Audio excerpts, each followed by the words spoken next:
Ustadz, Ana mau menanyakan mengenai nama dan sifat Allah, Ustadz.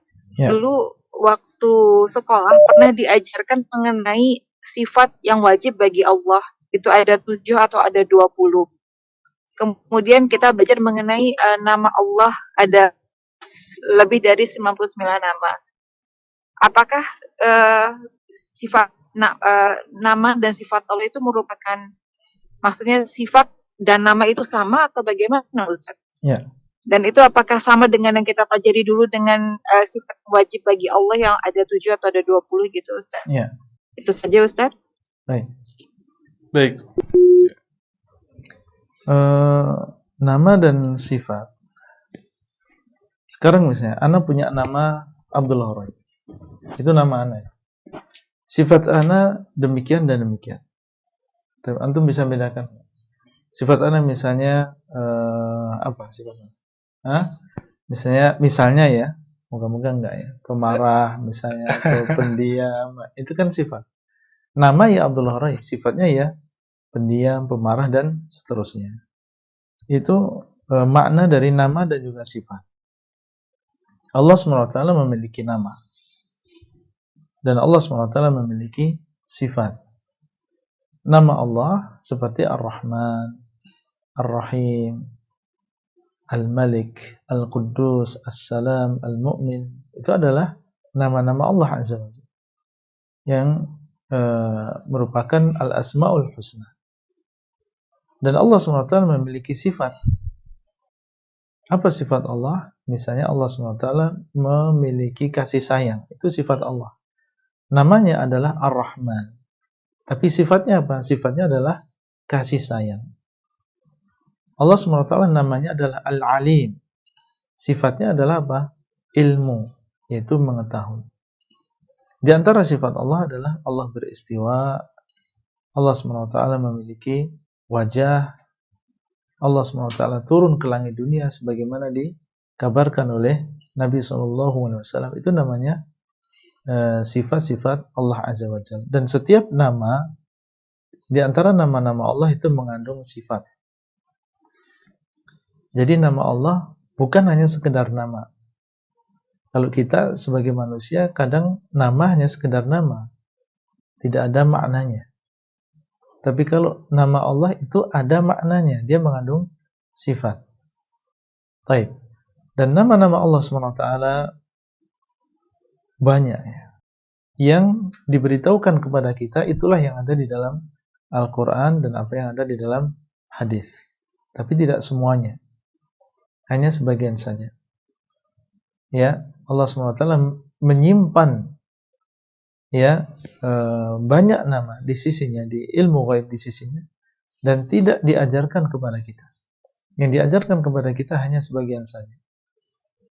Ya, makanya dalam hadis, Allahumma inni as'aluka bi kulli ismin huwa lak sammaita bihi nafsak aw anzaltahu fi kitabik aw 'allamtahu ahadan min khalqik aw ista'tharta bihi fi 'ilmil ghaibi 'indak.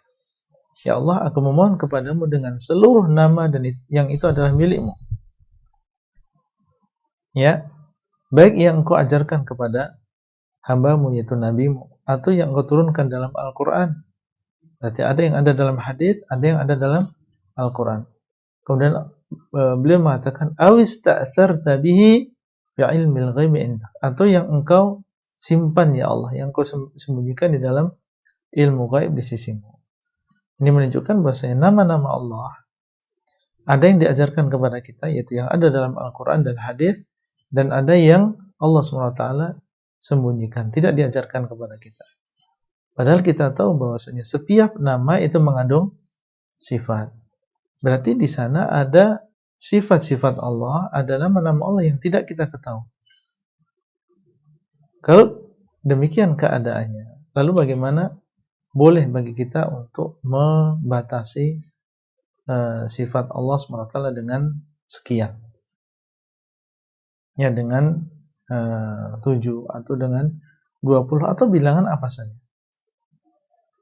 Ya, padahal Nabi SAW mengatakan, la uhsi thana'an 'alaik, ya Allah, aku tidak bisa ya memuji kepadamu. Ya, maksudnya adalah benar-benar memuji kepada Allah, nggak bisa, karena di sana ada sifat-sifat Allah yang kita tidak mengetahuinya. Makanya beliau mengatakan, anta kama athnaita ala nafsi, engkau seperti yang engkau telah memuji dirimu dengannya. Adapun kita, maka la nuhsi tsana'an alaih, kita tidak bisa benar-benar memuji Allah, karena di sana banyak sifat-sifat yang itu isinya adalah sifat-sifat kesempurnaan yang dengannya Allah SWT dipuji, yang tidak diajarkan kepada kita.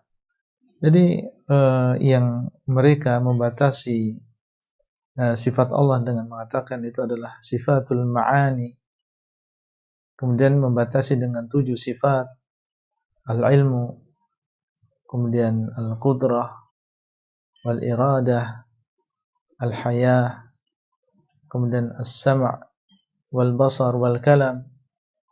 Ini mereka menetapkan itu berdasarkan akal. Ya, menetapkan itu berdasarkan akal. Karena masuk akal, maka mereka tetapkan yang demikian. Adapun yang lain, maka mereka nafikan. Ya, dan ini adalah tentunya bertentangan dengan pemahaman para salaf. Ya, bertentangan dengan pemahaman para salaf. Tidak ada para salaf kita yang memahami demikian. Nama Allah Azza wa Jalla itu banyak, dan sifat Allah juga demikian, dan membatasi sifat dengan angka-angka tertentu, maka ini tidak ada dalilnya dan tidak pernah diajarkan oleh para salaf. Wallahu ta'ala a'lam. Baik, jazakumullah khairan.